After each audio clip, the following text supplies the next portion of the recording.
यतै बस्यो भने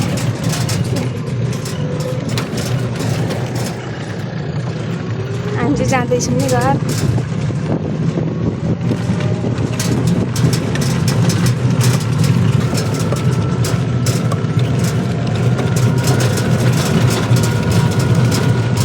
के भयो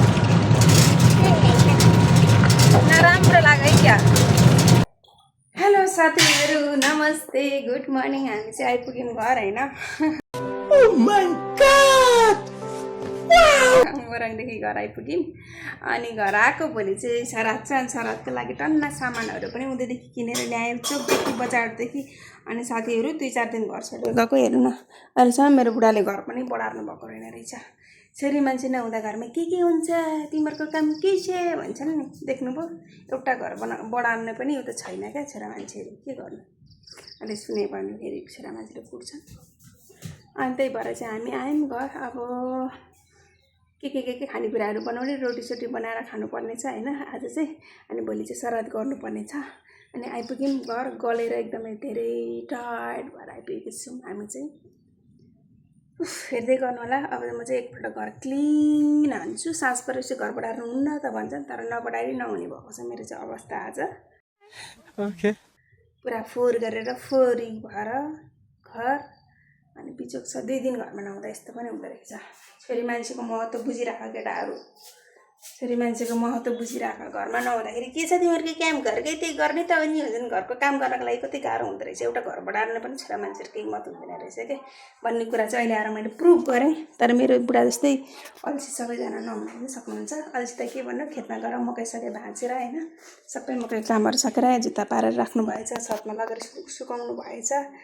मेन कामहरू चाहिँ गर्नु भएछ। अनि घरको त सानोतिनो झारेझुरे काम चाहिँ उही खाना चाहिँ भाउजूले पकाएर खुवाइहाल्नु भएछ। अनि मोजले खाना खायो, मस्त पल्ट्यो, मकै सकै भाँच्यो। किचनतिर आफ्नो किचनतिर के हेरिराख्नु, आफ्नो रुमतिर के हेरिराख्नु भनेर होला नि त होइन।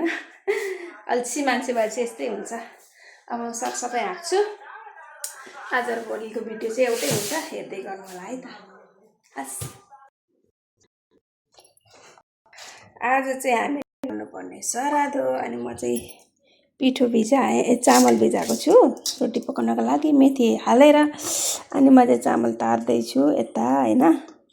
अनि मेरो छोरी चाहिँ के गर्दैछिन्, मेरो छोरी चाहिँ पानी पिउँदैछिन् होइन। बिहान उठेर पानी पिउँदैछिन्, अनि पढ्छिन्। अनि पढिसकेर छोरीले माम खुवाउँदै स्कुल पठाउने। अनि आएर कालो दाल पनि हाम्रो भिज्दै छ। अब आगो फुकेर चाहिँ रोटी पकाउने हो एकछिनमा। यस्तै छ। मेरो छोराको लागि खाना चाहिँ यहाँनिर पाकिसक्यो। अनि आफूले अब ढिलो खायो भने बच्चाहरूलाई त खुवाएर पठाउनु पऱ्यो। मलाई चाहिँ फेरि खानै खुवाएर पठाए जस्तो लाग्दैन क्या अरू।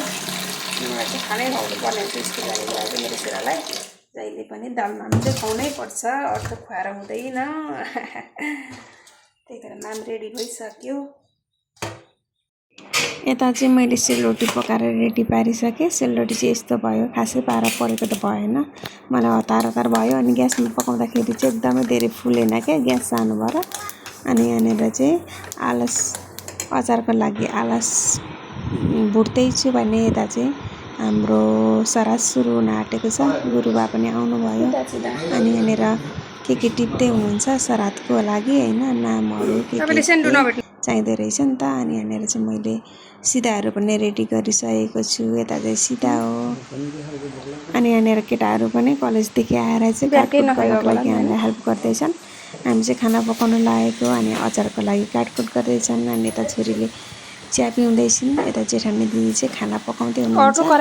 उहाँ चाहिँ एकदम स्पेसल कुकम्यान हुनुहुन्छ भने म चाहिँ के भन्नु, साइडमा सघाउँदै बस्दै अचार चाहिँ म बनाउन लागेको छु। भोक लागेर अनुहार चाहिँ निराश छ मेरो। अनि यता चाहिँ हाम्रो सब्जी रेडी भइसक्यो। अनि यहाँनिर चाहिँ घिउले पुगेर अनि फेरि नयाँ घिउ लिएर तताउँदैछौँ हामी चाहिँ। यहाँ खाना रेडी भइसक्यो। अनि दालहरू पनि सब रेडी भइसक्यो। अनि अचार पनि मैले बनाएँ।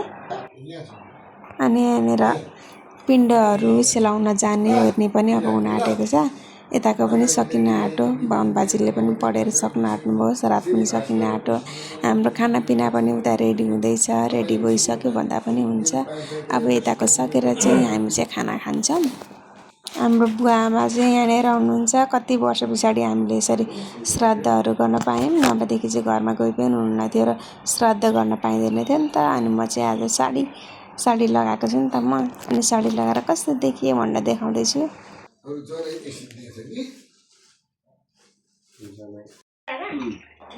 यता चाहिँ हाम्रो बल्ल बल्ल बल्ल धेरै घन्टाको पर्खाइपछि चाहिँ खाना खाने बेला भएको छ। ठ्याक्क भिनाजु पनि आइपुग्नु भयो नि त।